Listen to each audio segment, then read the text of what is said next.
Here we've got IGET Smart L203, and let me show you how to enable Google Backup on this device. So at first, just open the settings, then find and select System, and here click on Backup. So unless it is active, just click on the switcher to activate Google Backup, and then it is time to add your backup account. Make sure that you are connected to Wi-Fi and click on Account tab. Now enter your email number or email address or phone number, whichever is connected with your Google account, and then tap on Next. Then it's time to enter the password, so let me do it off the screen. And as only the password is entered, tap on Next and wait a couple of seconds. That's it. As you can see here, we've got Google Terms of Service, Google Play Terms of Service, and also Privacy Policy.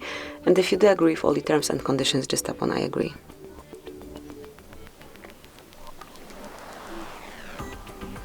Tap on More Than, and click on Accept to confirm your selection. And that's it. As you can see, backup to Google Drive is active, and your backup includes apps and app data, call history, contacts, device settings, and messages. Click on OK to finish the whole operation, and that would be all. This is it. Thank you for watching. Please subscribe our channel and leave the thumbs up.